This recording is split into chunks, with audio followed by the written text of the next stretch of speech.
নমস্কার। গল্পসঙ্গীর গল্পের আসরে সকল শ্রোতা বন্ধুদের স্বাগত জানাই। গল্পসঙ্গীর আজকের নিবেদন প্রচেত গুপ্তের লেখা গল্প সখী।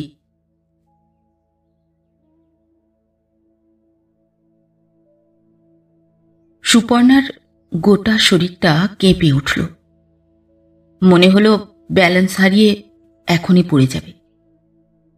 সোফার হাতলটা কোনো রকমে চেপে ধরল সে।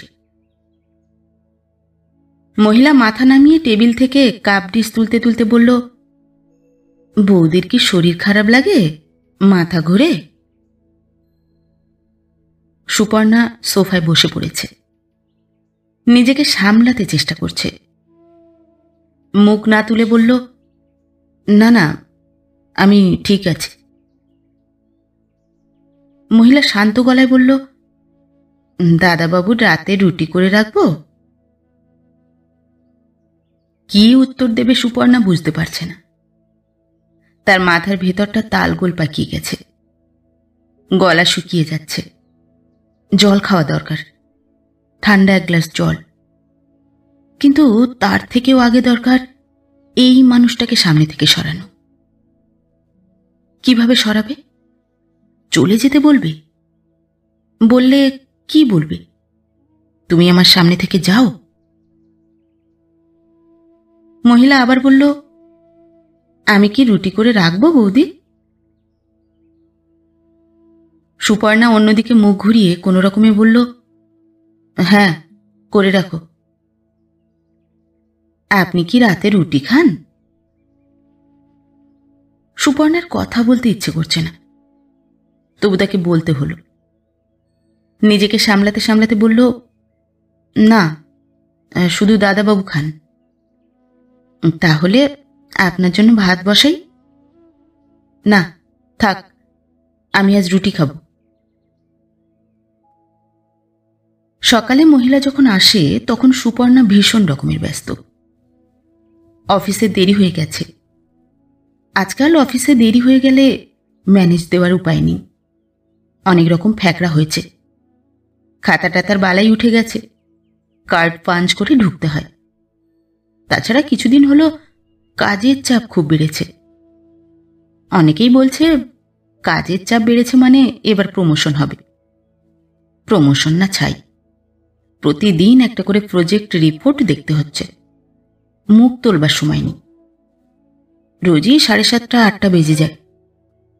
যাওয়ার সময় নির্মল অফিসে নামিয়ে দেয়, ফেরবার সময়ও এতদিন নির্মল তুলে আনতো, আজকাল আর হয় না। বাড়ি ফিরে নির্মল ড্রাইভারকে দিয়ে আবার গাড়ি পাঠায়, নইলে মেট্রো ধরে সুপর্ণা নিজেই চলে আসে। আজ সকালে যখন ফ্ল্যাটের বেল বাজল তখন সুপর্ণা অফিসের কাগজপত্রে চোখ বোলাচ্ছে। নির্মল সকালে বেরিয়ে গেছে। অফিস থেকে গাড়ি এসেছিল। ওদের বস এসেছে চেন্নাই থেকে। তাকে নিয়ে হাওড়ার কোথায় সাইট দেখতে যাওয়ার কথা। এ কটা দিন ওরও ঝামেলা আছে, ছুটে ছুটে বেড়াতে হবে। বিরক্ত মুখে সুপর্ণা দরজা খুলল। অফিস বেরোনোর মুখে কারো আসা সব থেকে বিরক্তিকর। এই সময় এক একটা মুহূর্তের দাম অনেক। রোগা পাতলা ধরনের এক মহিলা দরজার ওপাশে দাঁড়িয়ে আছে, হাতে একটা চটের থলি। ঢোক গিলে বলল, আমাকে সন্তোষপুরের মাসিমা পাঠিয়েছেন। আপনি এ বাড়ির বৌদি তো? মাসিমা আপনাকে এই চিঠিটা দিয়েছেন। মহিলার মুখের দিকে ভালো করে না তাকিয়ে সুপর্ণা দ্রুত কাগজের টুকরোটা খুলল। তাতে লেখা, কাল রাতের কথা মতো একে পাঠালাম। তুমি কথা বলে দেখে শুনে বুঝে নাও।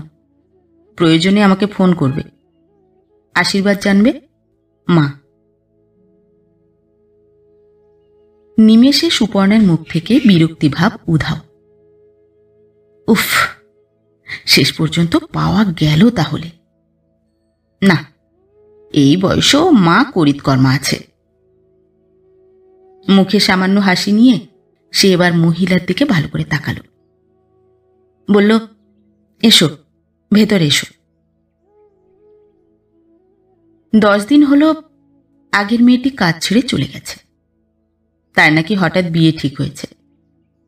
তারপর থেকে চোখে অন্ধকার দেখছে সুপর্ণা। কিভাবে ঘর আর অফিস সামলাবে বুঝতে পারছিল না। স্বামী স্ত্রী দুজনকেই বেরোতে হয় সকালে, অফিসেই লাঞ্চ, কোনোদিন তাও হয় না। কিন্তু শ্বশুরমশাই তো আছেন, তার খাওয়া দাওয়া আছে। 2 দিন অফিসে বেরোনোর আগে শ্বশুরমশাইয়ের জন্য রান্না করতে গিয়ে নাজেহাল অবস্থা সুপর্ণার। আপাতত পাড়ারই এক হোম সার্ভিসের সঙ্গে ব্যবস্থা হয়েছে। টিফিন ক্যারিয়ারে একবেলার খাবার দিয়ে যাচ্ছে। দুপুরে নিজে নিয়ে শ্বশুরমশাই খেয়ে নিচ্ছেন। তবে সে খাবার আর একেবারেই পছন্দ নয়। সুপর্ণা বাড়ি ফিরলেই অভিযোগ শুনতে হচ্ছে, নুন ঝালের অভিযোগ। নির্মলও চাইছে না এটা বেশি দিন চলতে থাকুক, কিন্তু উপায় কি? তাছাড়া শুধু তো রান্না নয়, বাকি কাজও তো আছে। বাসন ধোয়া থেকে ঘর ঝাড়পোঁছ সবই তো পড়ে রইল। ফ্ল্যাট বাড়িতে হুট বলতে আলাদা আলাদা লোক নিয়ে নেওয়া যায় না। বাড়ি ফিরে এসে খানিকটা সামলাচ্ছিল সুপর্ণা, বেশিটাই পড়ে থাকছিল। সব মিলিয়ে একটা বিপর্যয়ের মতো। সন্তোষপুরে বারবার টেলিফোন করে মাকে তাগাদা দিয়েছে সুপর্ণা। এখনো পেলে না?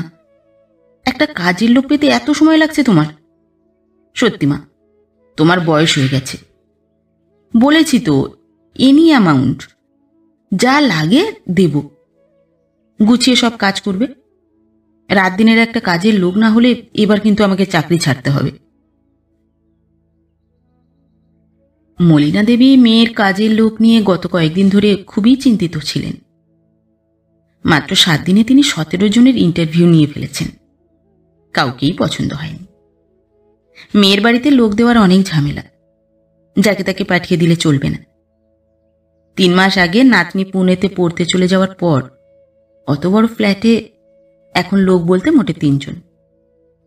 মেয়ে জামাই বেরিয়ে যাওয়ার পর বুড়ো শ্বশুর একা। তাঁর থাকা না থাকা সমান। চোখে কম দেখেন, ইদানিং নাকি কানে শুনতেও অসুবিধে হচ্ছে। একটা কথা 2 বার বলতে হয়। সুতরাং সবার আগে খেয়াল রাখতে হবে কাজের লোক যেন চোর ডাকাত না হয়। বাপরে, কাগজে রোজ যা সব বের হয়। মলিনা দেবী তাই সাবধানে এগোতে লাগলেন। দিন 3 বাদে মেয়েকে অফিসেই ফোনে ধরলেন তিনি। একটা বাচ্চা মেয়ে পেয়েছি, বছর 12 বয়স। ওর মা আমাদের পাশের বাড়িতেই ঠিকে কাজ করে। ভয় নেই, চুরি চামারি করবে না। রাখবি সুপু? সুপর্ণা বিরক্ত হয়ে পড়ল। বাচ্চা দিয়ে কি হবে আমার? তাকে কাজ শেখানোর সময় কোথায়? তাছাড়া 12 বছরের মেয়ে কি শিখবে? মা, we need an aged person, একজন বয়স্ক কেউ, যে রান্না জানবে, সংসারের আর 5টা কাজ জানবে। শ্বশুরমশাইকে দরকার হলে ওষুধ টষুধগুলো এগিয়ে দিতে পারবে। ছোট মেয়ে এসব পারবে? ট্রেনিংয়ের কোনো ব্যাপার নেই, রেডিমেড একজনকে দাও। থাম তো, রেডিমেড বলে চেঁচালেই তো হবে না। তুই যেরকম বলছিস সেরকম পেতে গেলে কত মাইনে চাইবে বলতো?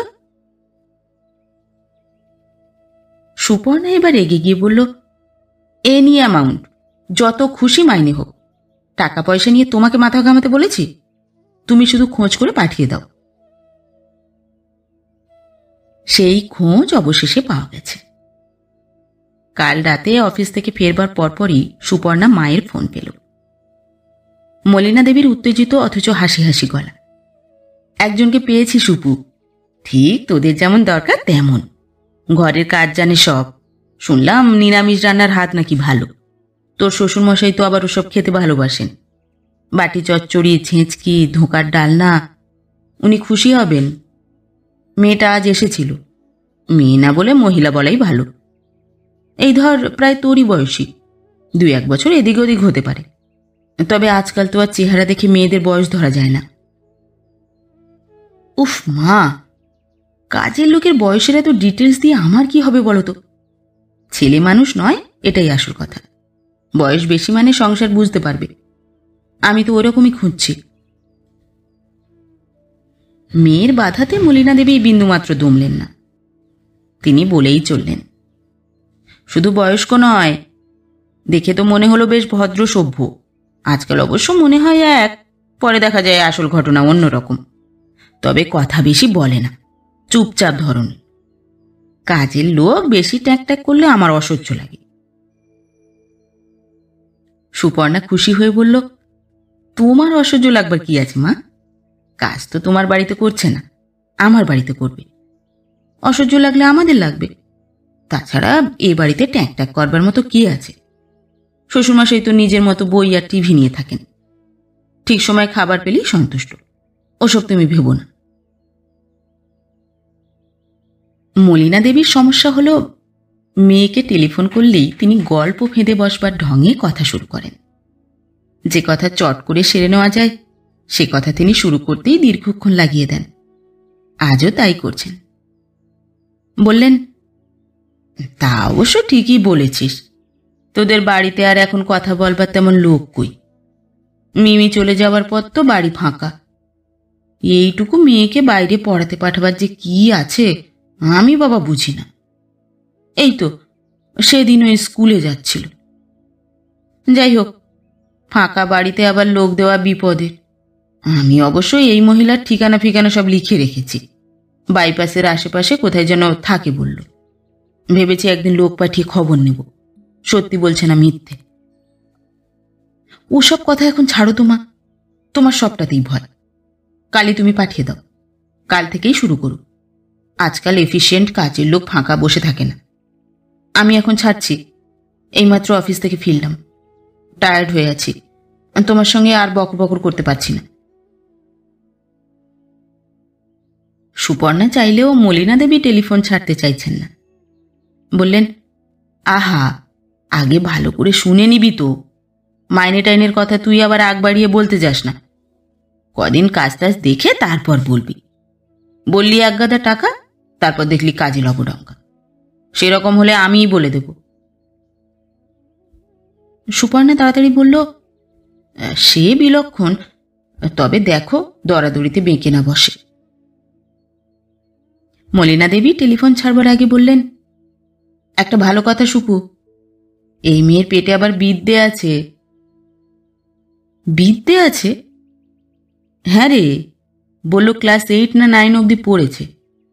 তোর শ্বশুরমশাইয়ের ওষুধের নামটাম পড়তে পারবে। মিথ্যেও হতে পারে, হলেই বা কি, ওকে দিয়ে তো তুই আর মেয়ে পড়াচ্ছিস না। নির্মল আসতেই সুপর্ণা খবরটা জানাল। নির্মল বলল, শুনে তো ভালোই লাগছে, এখন দেখো শেষ পর্যন্ত করে কিনা। করলেও বেশি দিন থাকবে না। যা কোয়ালিফিকেশন শুনছি তাতে এ ধরনের লোক এক জায়গায় বেশি দিন থাকে না, বেশি টাকায় কাজ চেঞ্জ করে। তুমি মাইনে টাইনে নিয়ে বেশি বার্গেন করতে যেও না যেন। তোমার মাকেও বলে দিও, উনি আবার বেশি কড়া হতে গিয়ে কেঁচিয়ে না ফেলেন। সুপর্ণা চোখ পাকিয়ে বলল, এই, আমার মায়ের নামে একটাও কথাও বলবে না। এমন চমৎকার একটা লোক কে খুঁজে দিল শুনি? সেই চমৎকার লোক এসে গেছে। সুপর্ণার অনেকটা নিশ্চিন্ত লাগছে। কাগজপত্র ব্যাগে ঢোকাতে ঢোকাতে সে দ্রুত কথা বলতে লাগলো। নাম কি তোমার? শান্তি। আপনি বৌদি আমায় বাতাসির মা বলে ডাকবেন। ফাইল উল্টাতে উল্টাতে সুপর্ণা বলল, তোমার মেয়ের নাম বুঝি বাতাসি? হ্যাঁ বৌদি, বড় মেয়ের নাম বাতাসি, আরও দুটো আছে। বাহ, তাহলে তোমার সংসার তো বেশ বড়ই দেখছি। তা বাতাসির মা, আজ থেকেই কাজ শুরু করে দাও। এ বাড়িতে নিজের মতো করে কাজকর্ম সব বুঝে নিতে হবে। একটু দেখিয়ে টিকিয়ে দিচ্ছি, ব্যাস এই পর্যন্ত। মায়ের কাছ থেকে সব শুনেছ তো? হ্যাঁ, শুনেছি। ঘরের একপাশে হাতের থলিটা রাখতে রাখতে বাতাসির মা বলল। সুপর্ণা আর চোখে একবার সেদিকে তাকালো। মনে হচ্ছে ভেতরে কিছু আছে, নিশ্চয়ই শাড়িটারি নিয়ে এসেছে। আজ সকালে তেমন কিছু করতে হবে না তোমাকে, শুধু ঘরটরগুলো চিনে নাও। ওপাশে একটা ঝাড়ন আছে, পারলে বুক র্যাক, শোকেস, টেবিল একটু ঝেড়ে টেড়ে রেখো। তবে জিনিস কিছু সরিও না, তোমার দাদাবাবু রাগ করেন। এসো, রান্নাঘরটা আগে দেখিয়ে দিই। তুমি গ্যাস জ্বালাতে পারো তো বাতাসির মা? হ্যাঁ বৌদি, গ্যাস, ওভেন, কাপড় ধোয়ার মেশিন সব পারি। আগের বাড়িতে মশলা বাটার মেশিন ছিল, সেটাও আমি চালাতাম। Very good. তুমি মিক্সিও চালাতে জানো? তাহলে তো কোনোই চিন্তাই রইল না। তবে সব কাজই সাবধানে করবে। অনেকটা সময় আমরা বাড়িতে থাকি না, চট করে কাউকে দরজা খুলে দেবে না। শ্বশুরমশাইকে বিকেলে চা করে দিও। কটা দিন ফ্লাস্কে চা খেতে হয়েছে মানুষটাকে। ওনার সঙ্গে তোমার পরিচয় করিয়ে দিয়ে আমি এবার বেরিয়ে যাব। অলরেডি আমি লেট, বাকি কথা সন্ধেবেলা ফিরে এসে হবে। একটা কথা ছিল বৌদি। এতক্ষণ পর মহিলার দিকে ভালো করে তাকালো সুপর্ণা। তাকাতেই চমকে উঠল। মুখটা যেন চেনা লাগছে। আগে কোথাও দেখেছে নাকি? কালোর ওপর দেখতে খারাপ নয়, চটক না থাকলেও আলগা একটা স্ত্রী আছে। দীর্ঘ অভাব অনটনে এই ধরনের মেয়েরা সাধারণত সব রকম সৌন্দর্য হারিয়ে ফেলে। এই মহিলা পুরোটা হারায়নি, তবে খুব ভাবলে মনে হচ্ছে এই মুখ তার আগে যেন দেখা। কোথায় দেখেছে? বাতাসির মা আবার বলল, একটা কথা ছিল বৌদি। চমক ভেঙে সুপর্ণা বলল, বলো, কি কথা? মাইনের কথা তো? সে না হয় সন্ধেবেলা ফিরে এসে বলবো। না, মাইনের কথা নয় বৌদি। বৌদি, আমি কিন্তু রাতে বাড়ি চলে যাব। মাসিমাকে আমি বলেছি, মেয়েরা বাড়িতে থাকে, যাদবপুরের ওদিকটা ভালো নয়। সুপর্ণা খানিকটা অন্যমনস্ক হয়ে বলল, ঠিক আছে, তাই যেও। সকাল সকাল চলে আসতে পারবি তো? খুব সকালে আসতে হবে কিন্তু, আমাদের ব্রেকফাস্ট করতে হবে। হ্যাঁ, পারব। সুপর্ণা আরও নিশ্চিত হল। না, বাতাসির মাকে সে অবশ্যই আগে কোথাও দেখেছে। কোথায় দেখেছে জায়গাটা মনে পড়ছে না। মায়ের ওখানে? জিজ্ঞেস করবে? থাক, প্রথম দিন এ ধরনের কথা বললে সেটা বাড়াবাড়ি হয়ে যাবে, পরে কোনো সময় করা যাবে। তার আগে নিজে থেকে মনে পড়ে গেলে তো ভালোই। অনেক সময় এরকম হয়, মানুষকে চেনা লাগে কিন্তু কিছুতেই মনে পড়ে না মানুষটাকে। একটা খচখচ করতে থাকে, করতেই থাকে। অফিসে সারাক্ষণ এই খচখচ ভাবটা রয়ে গেল সুপর্ণার। একটা চাপা ধরনের অস্বস্তি। কাজে মন দিলেও চোখের সামনে মুখটা ভেসে উঠছে বারবার। এই সময় মোবাইলে নির্মলকে ধরল। ফোন ধরেই নির্মল বলল, লোক এসেছে? বিষয়টা নিয়ে সেও উদ্বিগ্ন। এসেছে, সকালে অফিসে বেরোনোর সময় এলো। কেমন বুঝলে? ভালোই তো মনে হলো, কাজকর্ম সব জানে তো বলছে। বাবার ওষুধ, খাবার দাবার সব বলে দিলাম। আজকের দিনটা হোম সার্ভিস কন্টিনিউ করেছি। তুমি আজ ফেরবার সময় বাজার করে এনো, কাল থেকে ওই রান্না করবে। কদিন গেলে আরও বুঝবো। ভেরি গুড, টিকে গেলে ভালো। একটা ঘটনা হয়েছে। নির্মল চিন্তিত গলায় বলল, এর মধ্যেই ঘটনা? জানো, মেয়েটাকে কেমন চেনা চেনা লাগলো। নির্মল বিরক্ত গলায় বলল, এটা আবার ঘটনা কি? চেনা চেনা লাগতেই পারে, হয়তো আগে কোথাও দেখেছিলে। সেটাই তো সমস্যা, কোথায় দেখেছিলাম মনে করতে পারছি না। একটু আগে সন্তোষপুরে ফোন করেছিলাম, মাকে জিজ্ঞেস করলাম ও বাড়িতে কখনো দেখেছি কিনা। মা বলল, না, আগে আসেনি কোনো দিন। একটা আনইজি ফিলিংস হচ্ছে। উফ, ছাড়ো তো সুপর্ণা, তোমার যত সব পাগলামি। মনে করতে পারছো না তো পারছো না, এটা মাথা ঘামানোর মতো কোনো সাবজেক্ট নয়। এরকম আমাদের কত হয়, তোমার হয় না? চেনা লাগলেও স্পট করা যায় না। রাস্তাঘাটে অফিসে হরদম হচ্ছে, ফালতু জিনিস নিয়ে আননেসেসারি মাথা ঘামিও না। সুপর্ণা ফোন ছেড়ে ভাবল, সত্যি এটা নিয়ে ভাবনার কি আছে? একটা কাজের মহিলাকে চেনা চেনা লেগেছে বলে চিন্তিত হওয়া সত্যি হাস্যকর একটা ব্যাপার। বিষয়টা মাথা থেকে ঝেড়ে ফেলে ফাইল খুলে প্রজেক্টের রিপোর্টটা বের করলো সুপর্ণা। রিপোর্ট অনেক বড়। এত বড় রিপোর্ট পড়ে শেষ করতে অনেক সময় লেগে যাবে, অর্থাৎ আজও বাড়ি ফিরতে দেরি। চেষ্টা করলেও বিষয়টা মাথা থেকে ঝেড়ে ফেলতে পারল না সুপর্ণা। লাঞ্চ টাইমে মিসেস সান্যালকে ধোসা খেতে খেতে ঘটনাটা বলে ফেলল।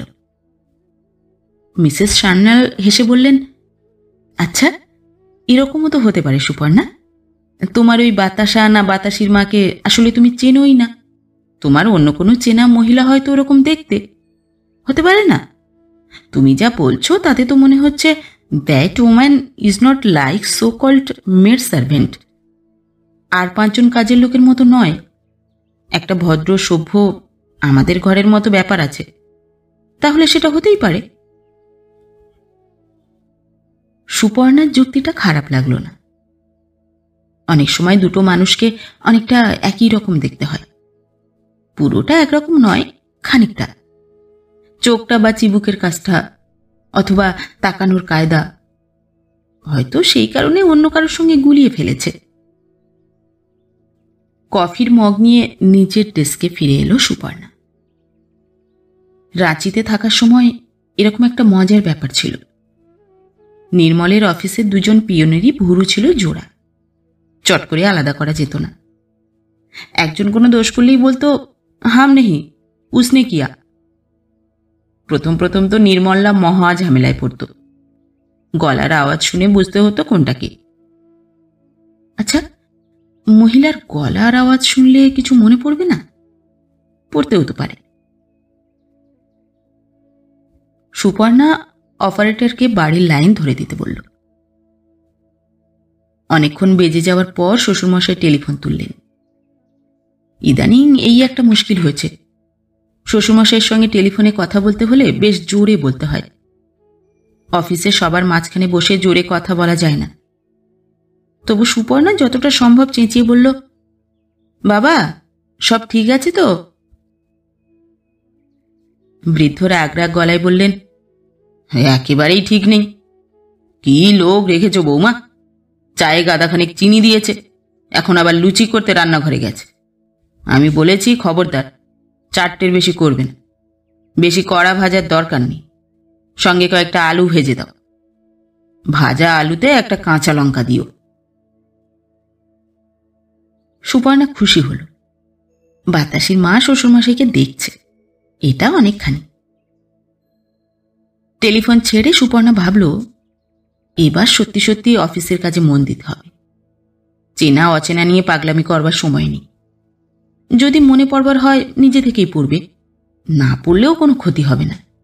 মহিলার কাজ ভালো, এটাই আসল। চেনা না অচেনা সেটা আসল নয়। মন স্থির করে সুপর্ণা রিপোর্টের পাতা উল্টাল। রিপোর্টে অজস্র ফাঁক। কাজের হিসেবের সঙ্গে টাকার হিসেব মেলেনি বহু জায়গায়। রিপোর্টগুলো দেখবার সময় এদিকে খুব খেয়াল রাখতে হয়। সামান্য চোখ এড়ালে অনেক টাকা এদিক ওদিক হয়ে যাওয়ার ভয়। আরও একবার খুঁটিয়ে দেখে নোট লিখতে শুরু করল সুপর্ণা। মনে পড়ল সন্ধেবেলা বাড়ি ফেরার পথে। গাড়ি তখন বালিগঞ্জ ফাঁড়ির কাছে। ছবির মতো স্পষ্ট সব মনে পড়ে গেল সুপর্ণার। কত বছর আগের কথা? 27, 28 নাকি আরো বেশি? সুপর্ণার বিশ্বাস হচ্ছে না। ঠিক মনে পড়েছে তো? ভুলও তো হতে পারে। দেখতে হবে, এখনই দেখতে হবে। মনে পড়া মুখটার সঙ্গে মিলিয়ে নিতে হবে যত তাড়াতাড়ি সম্ভব। সে ড্রাইভারকে বলল, একটু তাড়াতাড়ি চালাও মহেশ, বাড়িতে একটা জরুরি কাজ আছে। বাতাসির মা দরজা খুলে বলল, বৌদি এসে গেছেন, আসুন চা বসাই। একদম সেই মেয়ে, সেই চাপা নাক, সেই পান পাতার মতো মুখ, সেই সামান্য ঘাড় কাত করে কথা বলা, শুধু বয়সটা বেড়ে গেছে। শরীর কেঁপে উঠল। সোফার হাতল ধরে নিজেকে কোনো রকমে সামলালো সুপর্ণা। রাতে 4টে রুটি খায় নির্মল, আজ আরও একটা নিল। বাহ, রুটি তো বেশ নরম বানাতে পারে, সবজিটাও খারাপ করেনি, শুধু একটু ঝাল কম দিতে বলবে, বুঝলে সুপর্ণা? আমি দেখেছি গরিব মানুষের ঝালের হাতটা একটু বেশির দিকে হয়, ঝালটা ঠিক মাপ মতো দিতে পারে না। অথবা কে জানে, আগে যে বাড়িতে কাজ করেছে তারা বোধহয় বেশি ঝাল খেত, সেখান থেকেই ঝাল বেশি খাওয়ার অভ্যেস। কথা বলতে বলতে নির্মল স্ত্রীর দিকে তাকালো। সুপর্ণা মুখ নামিয়ে খাবার নিয়ে নাড়াচাড়া করছে, মুখে তুলছে না। কি হলো, খাচ্ছ না? আহ সুপর্ণা, সব বিষয় নিয়ে বাড়াবাড়ি করাটা ছাড়বে? অনেক বয়স হয়েছে, ডোন্ট বি সিলি। এখন আর ছেলে মানুষই মানায় না। কি দেখতে কি দেখেছো তাই নিয়ে মাথা খারাপ করছো। তুমি শিওর? সুপর্ণা মুখ নামিয়েই বলল, হ্যাঁ আমি নিশ্চিত। কি নিশ্চিত? এই মহিলা তোমার সঙ্গে স্কুলে পড়তো? হ্যাঁ পড়তো, আমাদের ক্লাসেই পড়তো।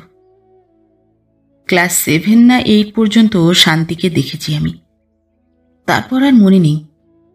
তাছাড়া ক্লাস 9-এর গোড়াতেই তো বাবার ট্রান্সফার হয়ে গেল, আমরা ভাই বোন কলকাতায় এসে বড় স্কুলে ভর্তি হলাম। ভুল দেখেছ, কাকে দেখতে কাকে দেখেছ? নির্মল বিরক্ত হয়ে বলল, দয়া করে এসব ভুল ভেবে এটিকে আবার তাড়িও না। অনেক কষ্টে একজন জুটেছে, তাড়ালে নিজেই ঝামেলায় পড়ে যাবে।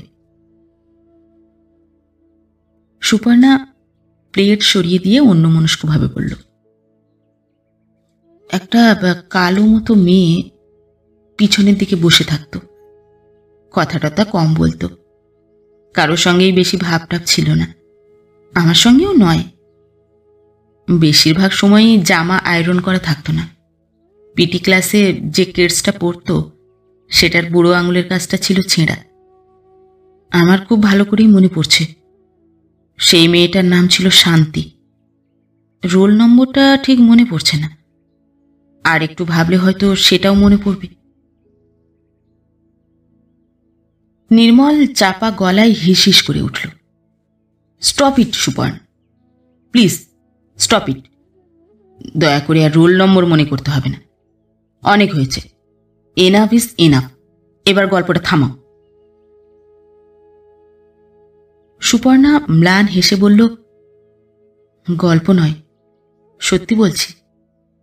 আমাদের এই নতুন ঝি একসময় আমার সঙ্গে স্কুলে পড়ত। Once upon a time she was my classmate. Nirmal ঝুঁকে পড়ে স্ত্রীর কাঁধে বাঁ হাতটা রাখল, শান্ত গলায় বলল, আচ্ছা ঠিক আছে, তর্কের খাতিরে ধরে নিচ্ছি বাতাসির মা তোমার স্কুলের সহপাঠী ছিল, কিন্তু তাহলে তো তারও তোমাকে মনে পড়বার কথা। তুমি যেমন তাকে চিনতে পেরেছ, সেও তোমাকে চিনেছে, তাই না? তারপরেও তোমাকে বৌদি বৌদি করছে। সুপর্ণা অবাক হয়ে বলল, কি বলতে চাইছো তুমি? ঠিক বুঝতে পারছি না। নির্মল হেসে বলল, কিছুই বলতে চাইছি না ডার্লিং, শুধু বলতে চাইছি এর থেকেই প্রমাণ হয় তোমার ভুল হচ্ছে। লজিক তো তাই বলছে, বলছে না? হয়তো চিনেও বলছে না, লজ্জা পাচ্ছে। যার বাড়িতে বাসন মাজতে ঘর মুছতে এসেছে তাকে কখনো বলা যায় আমি আপনার সঙ্গে পড়তাম? ঠিক আছে, না হয় বলা যায় না, কিন্তু আচরণে তো কিছুটা আঁচ করতে। সেটা কি পেরেছ? পারোনি কারণ হয় তুমি ভুল চিনেছ, নয় সে তোমাকে মনে করতে পারেনি। সুতরাং আপাতত বিষয়টা মুলতবি রাখাই ভালো। কালকে বরং জিজ্ঞেস করে শিওর হওয়া যাবে।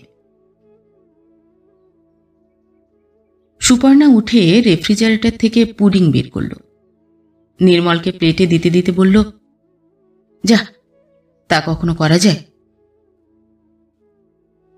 নির্মল হেসে বলল, না, করা যায় না। আর দয়া করে করতে যেও না। ভাববে পাগলের বাড়িতে এসে পড়েছি, ভেবে ভয় পেয়ে কাজ ছেড়ে পালাবে।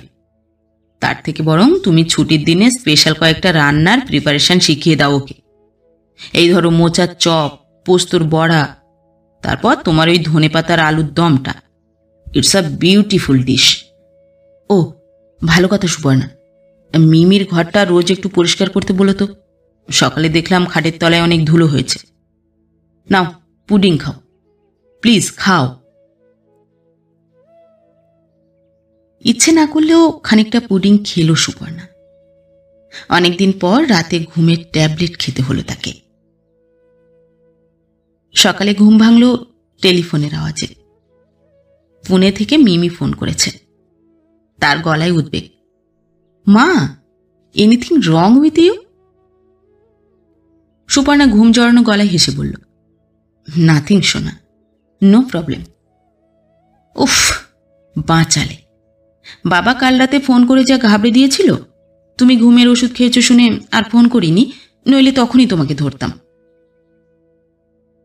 সুপর্ণা রেগে গেল। নির্মলের কোনো কাণ্ডজ্ঞান নেই।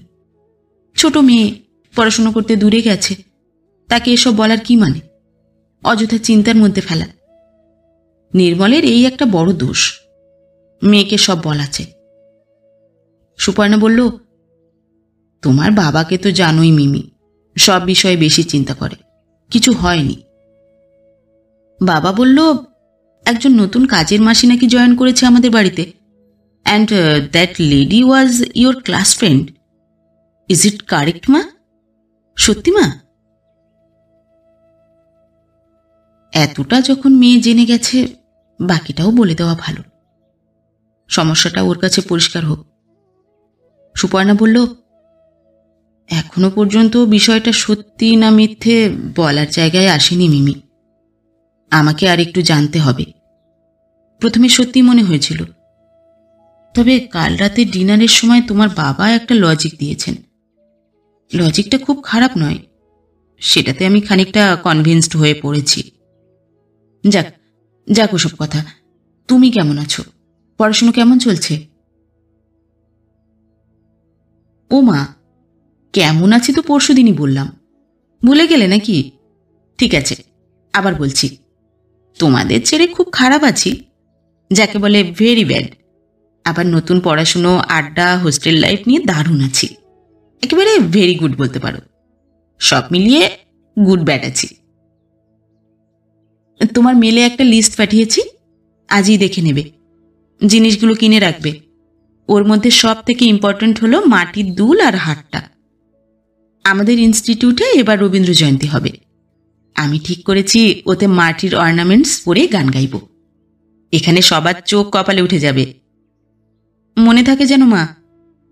সেরকম বুঝলে শান্তিনিকেতন থেকে আনিয়ে রাখতে হবে কিন্তু।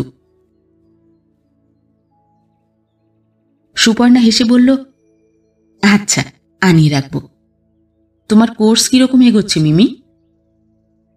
মিমি হাসতে হাসতে বলল, এগোচ্ছে কি, একেবারেই হই হই করে ছুটছে। কাল থেকে আমাদের সফটওয়্যার প্রোগ্রামিং শুরু হয়ে গেল। Very interesting. বাই মা, আমাদের ক্লাসের টাইম হয়ে গেল। আশা করি নেক্সট টাইমে বাড়ি গেলে তোমার ক্লাস ফ্রেন্ডের সঙ্গে দেখা হবে। সুপর্ণা হেসে ফেলে বলল, এবার কিন্তু চড় খাবে মিমি। ব্রাশ করতে করতে সুপর্ণার মনে হলো, নির্মলের কথাটা উড়িয়ে দেবার মতো নয়। যার সঙ্গে এতগুলো বছর স্কুলে পড়াশুনো করেছে, সে চিনতে পারবে না? ঘটনা সত্যি হলে একটা জড়তা থাকতো না? সে নিজেই অন্য কোনো মেয়ের সঙ্গে গুলিয়ে ফেলছে। তার নামও হয়তো শান্তি ছিল। শান্তি এমন কিছু অভিনব নাম নয় যে একজনেরই থাকতে হবে। মুখ ধুয়ে বাথরুম থেকে বেরিয়ে আসার পর সুপর্ণার নিজেকে বেশ হালকা লাগলো। মনে হচ্ছে একটা বিচ্ছিরি চিন্তা সে ঘাট থেকে নামাতে পেরেছে। নির্মল আজও বেরিয়েছে ভোরে। সুপর্ণাকে ঘুম থেকে তোলেনি, নিজেই চা বানিয়ে নিয়েছে। কাল রাতেই বলে রেখেছিল আজ সে তার বসকে নিয়ে যাবে আসানসোল, রাতে থাকবে। দুর্গাপুর ঘুরে ফিরতে ফিরতে সেই কাল বিকেল। সুপর্ণা ব্রেকফাস্ট তৈরি করছে। শ্বশুরমশাইকে দিয়ে কাগজে চোখ বোলাতে বোলাতে নিজেও খেয়ে নিল। ঠিক ছিল বাতাসির মা আজ থেকেই শ্বশুরমশাইয়ের জন্য রান্না শুরু করবে। নির্মল কাল বাজার এনে রেখেছে। কিন্তু বাতাসির মা এখনো আসেনি। টুকটাক দু একটা ঘরের কাজ সেরে একসময় অফিসের জন্য তৈরি হতে উঠল সুপর্ণা। দ্বিতীয় দিনেই দেরি করবে কেন? তাহলে কি কাজ করবে না, নাকি চিনতে পেরে কাজ ছেড়ে দিল? যে চিন্তা কিছুক্ষণ আগে ঝেড়ে ফেলে দিয়ে নিশ্চিন্ত হয়েছিল সুপর্ণা, সেটাই যেন আবার ফিরে আসছে। মার ওখানে একবার ফোন করবে, হয়তো এতক্ষণে সেখানে গিয়ে বলে এসেছে। থাক, দরকার নেই, না এলেই ভালো। একে না রাখাই উচিত। হয়তো দেখলে আবার আজে বাজে সব মনে হবে। আজ না হোক কাল আর একজনকে পাওয়া যাবে। টাকা খরচ করলে সব পাওয়া যায়, কাজের লোকও পাওয়া যাবে। সুপর্ণা টেলিফোন তুলে হোম সার্ভিসের নম্বর টিপল। বলল, নিন, আমার শ্বশুরমশাইয়ের লাঞ্চের অর্ডারটা লিখে নিন। কাল গাদার মাছ দিয়েছিলেন কেন? বুড়ো মানুষ, কাঁটা বাজতে অসুবিধে হয়েছে। অফিসের ব্যাগ গোছাতে গোছাতে সুপর্ণার মনে হলো বাতাসির মা না আসায় সে একই সঙ্গে খুশি এবং বিরক্ত। খুশি হওয়ার কারণ বুঝতে পারলেও বিরক্তির কারণ সে বুঝতে পারছে না। বেরোনোর মুখে বেল বাজল। দরজা খুলতেই মুখ কাঁচুমাচু করে বাতাসির মা বলল, দেরি হয়ে গেল বৌদি, মেয়েটার খুব জ্বর, বমি করছিল। কাজের লোকের সাজগোজ খেয়াল করবার সময় বা ইচ্ছে দুটোর কোনোটাই সুপর্ণার নেই। তবু আজ সে খেয়াল করল। শান্তি পরেছে বেগুনি রঙের শাড়ি, তাতে লাল পাড়। ব্লাউজের রং বেগুনি বা লাল কোনোটাই নয়, হালকা সবুজ। এমনি সবুজ নয়, রং চটা সবুজ। কপালে একটা ছোট্ট টিপ, মনে হয় কালো। অন্য কোনো ঘন রঙও হতে পারে। হাতে গলায় কিছুই নেই, তবে কানে দুলের মতো একটা কি যেন রয়েছে। সে জিনিস এত ছোট যে চোখে পড়ে না। চোখে রাত জাগার ক্লান্তি। সুপর্ণার মাথায় যেন আগুন জ্বলে উঠল। অনেক কষ্টে নিজেকে সামলালো সে। তারপর দেওয়ালের দিকে মুখ ফিরিয়ে চিবিয়ে চিবিয়ে বলল, দেখো বাতাসির মা, কাজের লোকদের সঙ্গে ঝগড়া করবার মতো রুচি বা সময় আমার নেই। গোড়াতেই একটা জিনিস ঠিক করে দেওয়া ভালো। মাইনে যেমন চাইবে তেমনই পাবে। আমি কোনো দরাদরিতে যাব না। কিন্তু মেয়ের জ্বর, ছেলের পা মুচকে যাওয়ার কথা আমাকে শোনাবে না। কাজে ঠিক সময় আসতে হবে, ঠিক মতো কাজ করতে হবে। সেটা যদি পারো করবে, না পারলে আমার এখানে কাজ না করাই ভালো। দ্বিতীয় দিনেই কড়া কথা বলতে হলো বলে খারাপ লাগছে। আমার কিছু করার নেই, তাড়াহুড়োর কিছু নেই। তুমি সন্ধে পর্যন্ত ভাবো, অফিস থেকে ফিরে এলে আমাকে জানাবে। যদি তার আগে চলে যেতে চাও তাও যেতে পারো। যাওয়ার আগে শ্বশুরমশাইকে বলে দেবে উনি যেন দরজাটা আটকে দেন। চিন্তা করো না, আমি তোমার দুদিনের মাইনে হিসেব করে সন্তোষপুরে মায়ের কাছে পাঠিয়ে দেব। অফিসে পৌঁছানোর কিছুক্ষণের মধ্যেই সুপর্ণা দুর্দান্ত খবরটা পেল। জোনাল ডিরেক্টর নিজে ডেকে তাকে খবরটা দিলেন। তার প্রমোশন হয়েছে। আজ থেকেই আলাদা ঘর, অফিসের গাড়ি, মাসে একবার করে প্লেনে চেপে মুম্বই যেতে হবে হেড অফিসে মিটিং করতে। সুপর্ণা দারুণ খুশি হলো, এত খুশি যে নির্মলের মোবাইল নম্বরটাই ভুল টিপে বসল। ওপাশ থেকে গম্ভীর গলায় কে যেন বলল, কন হ্যাঁ জি, কিসকো চাইয়ে জি? বলার ধরন শুনে সুপর্ণা হেসে ফেলল।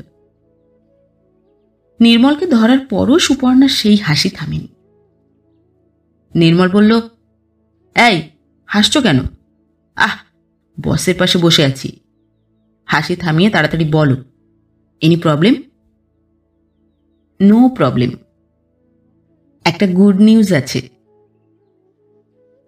প্রমোশনের কথা শুনে নির্মল বলল, ইস, এখনই কলকাতায় ফিরে যেতে ইচ্ছে করছে, কিন্তু সেটা তো সম্ভব নয়। কাল বিকেলের আগে কিছুতেই ফিরতে পারছি না। Many many congratulation Suparna, I am proud of you. নির্মলের পর সুখবরটা মাকে জানালো সুপর্ণা। মলিনা দেবীর এই একটা গোলমাল, ছেলে মেয়েদের একটা কিছু ভালো হলেই হলো, অমনি ভ্যাঁ করে কেঁদে ফেলবেন। আজও ফেললেন। বললেন, সুপু, আজ যদি তোর বাবা বেঁচে থাকতেন। মিমিকে এখন ধরা যাবে না, সে এখন ক্লাসে, মোবাইল বন্ধ করা আছে। সুপর্ণা মেয়েকে SMS পাঠালো। ছোট্ট মিমির মা এখন মস্ত অফিসার। মিমি মোবাইল খুললেই মেসেজ পেয়ে যাবে, পেয়ে নিশ্চয়ই লাফিয়ে উঠবে। লাঞ্চের পর নিজের ঘরে এসে বসেছে সুপর্ণা। ঘর সুন্দর, জানালায় বড় বড় পর্দা, এসি মেশিনের চাপা আওয়াজ। শুধু নতুন চেয়ারে একটু অসুবিধে হচ্ছে, কদিনই ঠিক হয়ে যাবে। অফিসে প্রায় সকলেই এসে অভিনন্দন জানিয়ে যাচ্ছে। মিসেস সান্যাল বললেন, যাক, আজ থেকে আর সুপর্ণা বলা যাবে না, ম্যাডাম বলতে হবে। সুপর্ণা হাত জড়িয়ে ধরে বলল, যা, কি যে বলেন। তপতি বলল, ওসব জানি না, বাইরে ডিনার খাওয়াতে হবে।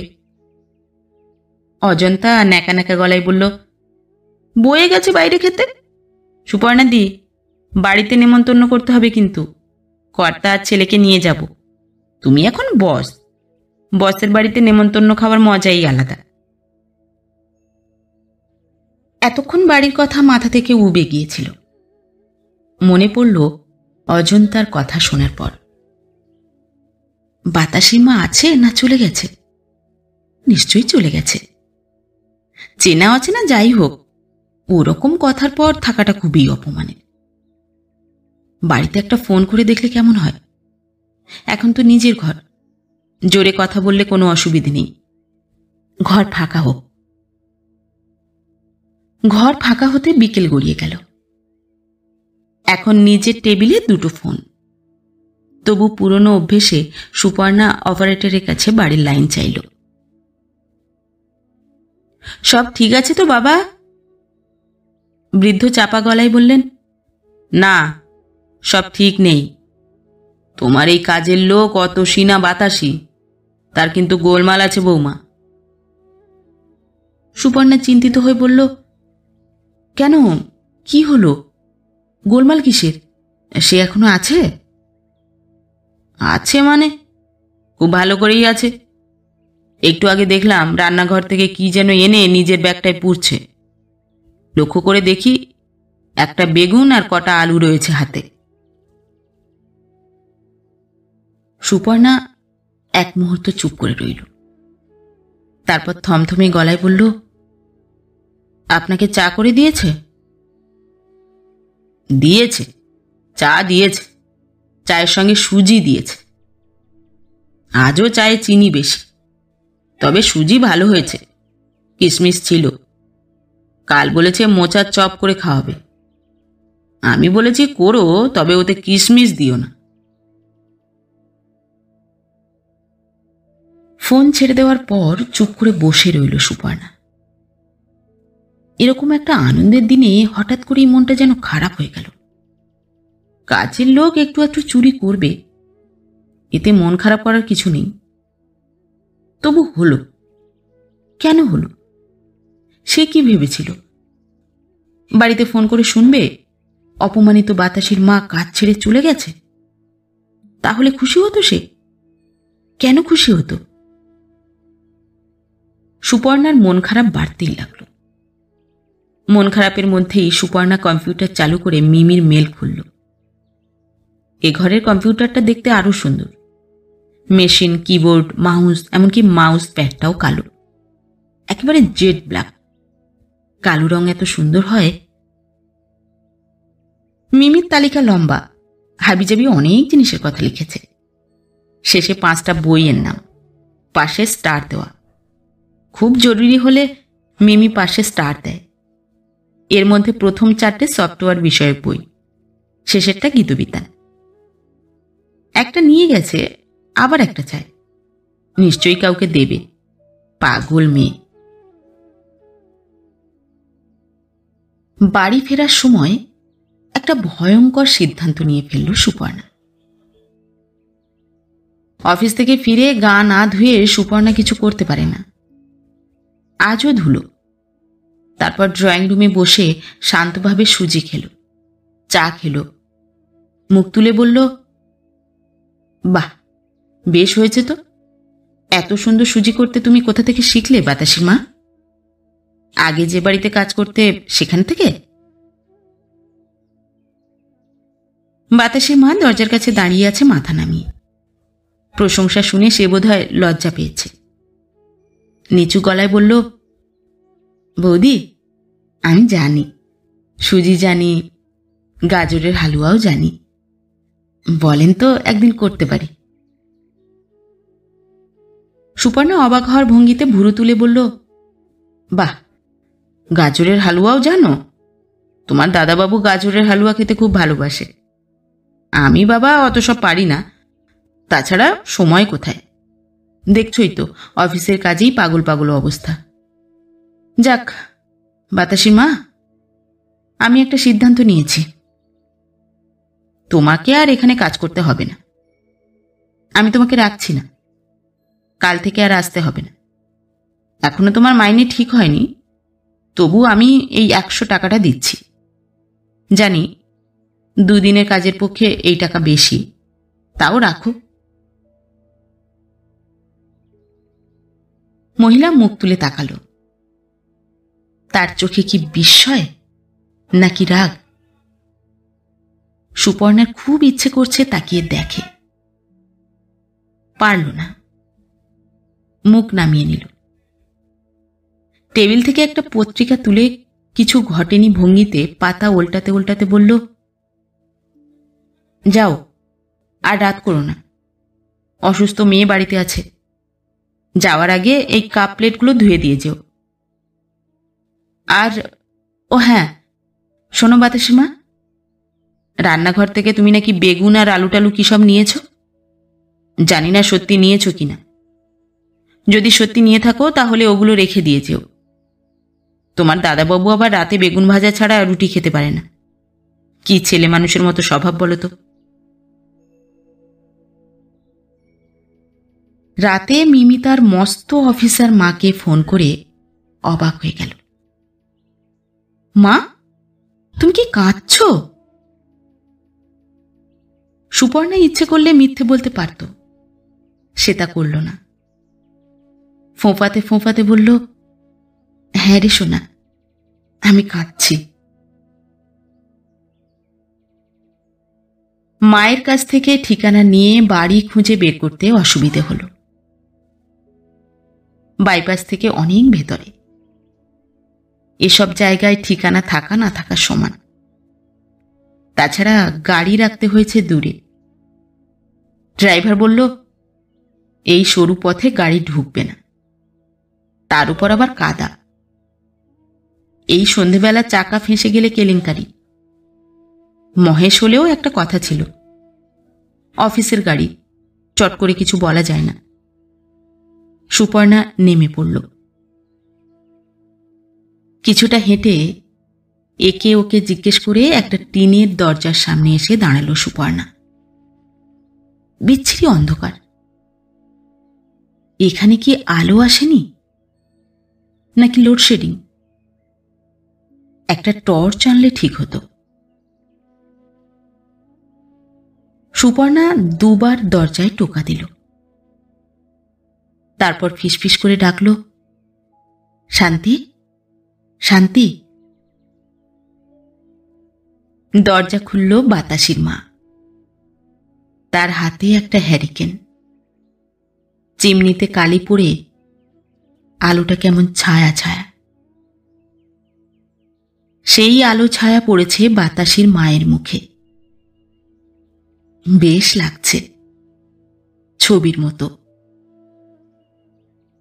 সামান্য হেসে সে বলল, আয় সুপর্ণা, ভেতরে আয়।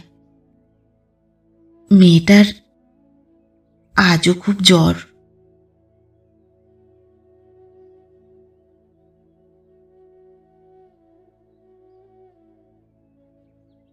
নমস্কার। নতুন একটি গল্প নিয়ে খুব শিগগির ফিরে আসছি। ততক্ষণ সবাই ভালো থাকবেন, সুস্থ থাকবেন। গল্প পাঠ কেমন লাগলো অবশ্যই কমেন্ট করে জানাবেন, এবং ভিন্ন ভিন্ন স্বাদের অডিও স্টোরি শোনার জন্য অবশ্যই চ্যানেলটি সাবস্ক্রাইব করবেন। ধন্যবাদ।